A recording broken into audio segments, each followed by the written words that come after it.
Speaking of Jim Belushi, who I believe is a Chicago native, if you were wondering whether or not there was going to be somebody getting out of this disaster of a season in Chicago for the Bears unscathed, don't worry about it.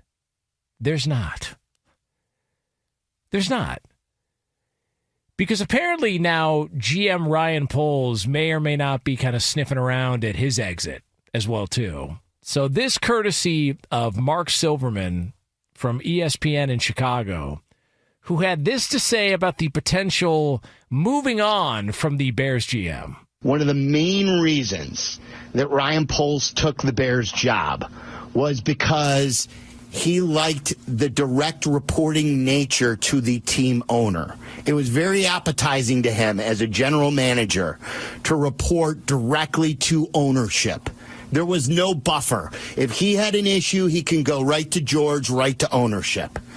And that when Kevin Warren was hired, he was frustrated with that from the start, that he never loved it. It was not a personal thing with Kevin, but it was something that he didn't like, that he went from reporting to the owner to now having to report to a team president who reports to the owner. There was a go-between.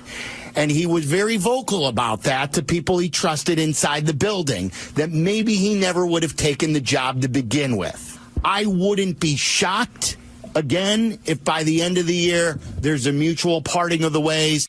So that's Mark Silverman of ESPN in Chicago talking about Ryan Poles, the GM there. So, I mean, at least everybody's getting it this year. You know, that's the one thing. You want to feel like you're all part of the mess or all part of the circus. You know, you've got to have people that are walking around with the animals, hoping they don't get attacked. You've got to have people that are juggling bowling pins. You've got to have a clown. You got to have all that stuff at the circus. And you've got to fill every spot. And the Bears have done that this year. So everybody's getting it. Head coach is gone. Offensive coordinator gone. You've got players saying, no, man, we needed to move on from the coach. And then what do when they finally move on from the coach and they've got the interim offensive coordinator as their coach? They go out to Santa Clara to play the 49ers and get pistol whipped from start to finish. That game wasn't close. And you start looking around and you go, so how bad is this going to get? And now the guy who everybody was lauding and everybody was celebrating about the move he made. You remember how everybody was laughing? Like people were, they couldn't get enough. They were laughing at the deal that got done, talking about, oh my God, look at what the Bears got in return. Look at what the Bears got in return in that big blockbuster trade for the Carolina Panthers.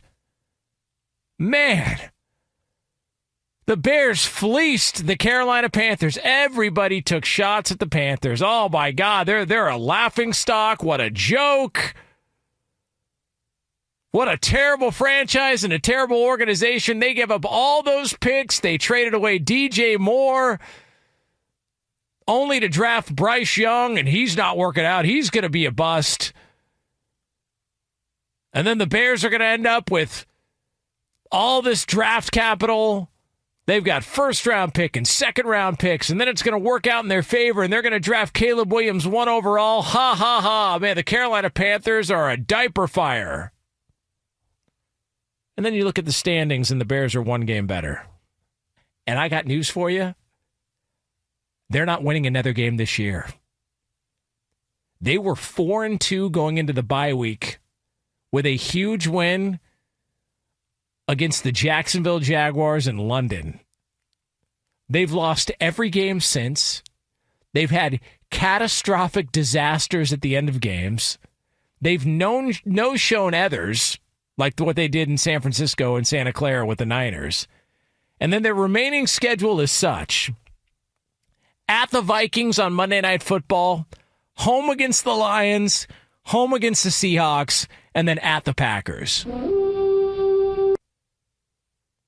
Dude, they're going to rattle off 11 straight losses after the bye week to end the season. I don't want to hear anybody make another comment, remark, smirk about the trade and the deal with the Carolina Panthers ever again. Where the guy who was being lauded as, man, oh, he fleeced the Panthers organization. I mean, he took their best wide receiver, and he got the Caleb Williams with the number 1 pick. And I don't want to hear a damn thing from anybody. Because there's a real chance that at the end of this season, the season in which we were really going to get to see the goods, we were really going to get to see what all that looked like and how bad of a loss the Panthers took in it. If they're sitting there tied with the Bears at 4 wins at the end of this year, you should shut your ass if you're being critical of the Carolina Panthers in that trade. It's over. I wish you could just shut your big yapper. It's over. Like, now the GM may want out. Okay. And if you get a new GM and you get a new coach, what does that mean for the quarterback? And look, Caleb Williams has shown signs over the past several weeks that he's got the goods. There's some throws, there's some decision. He's gone, 200 something consecutive passes without throwing an interception and all that. And all that's good and well, but they're a terrible football team. And if you were to tell people before the year, after everybody was talking about, oh my God, this team, dude, they're going to finish 4-13. Yeah, okay. If you told somebody at the bye week after they clowned the Jaguars in London, that was their last one of the season, right? Okay. Did you see what that offense? Okay. That's the reality of the situation. You've got leaks everywhere within the organization. Everywhere. Roma Dunze's dad cannot help himself. Goes to social media on almost a daily occurrence and takes a shot at the offense in the organization. Can't help himself. There's been some other reporting out there that maybe Tyson Bagent, the backup quarterback, his dad who's the arm wrestler who was featured on Hard Knocks, that maybe his dad was out there kind of throwing out some of the reporting that was, hey, there's been some veteran players that have gone to coaches and said, hey, we need to bench Caleb and put in Tyson Bagent. Okay, well, that's normal. That's normal behavior. All the other stuff that came out, the locker room leaks, Jalen Johnson ripping into Matt Eberflus after the game against Detroit. All that stuff that came out, first of all, why is that coming out? Why is it? And it's not like the Bears are denying it. Bears players are talking about, oh, yeah. This is like the Eagles stuff. You got Brandon Graham talking about the dysfunction between Jalen Hurts and A.J. Brown, except the only difference is Philly's actually good. I made this point. If there were, because there was a discussion about, hey, man, Kyle Shanahan, could the Bears trade for Kyle Shanahan? It was thrown out there. Mike Florio threw it out there, and then, you push back on Florio's report, and he gets, sensitive about it, whatever. Same, par for the course. But there's oh, man, that would be a brilliant move for the Bears. Of course it would. Of course. But, there's one key component to that whole discussion. It's the Bears. If you sent them to the supermarket to get eggs, they would come back with a blender. That's what they do. That's the organization. That's what it is. And it's not just Eberflus is gone. No, stop. They have been milking the 85 Bears for decades. It's been going on for decades. Since then, you had your early 2000s to around 2008 or 9 that you could point to. And listen, they had some great players on those teams. Brian Urlacher and Lance Briggs and Olin Kreutz, and great players. But dude, they haven't won a playoff game since 2011. They've won 6 playoff games since the 85 Bears. What else do you need to see? And I do love the priorities, though. Like, they've got leaks everywhere. Like, everybody's talking to everybody.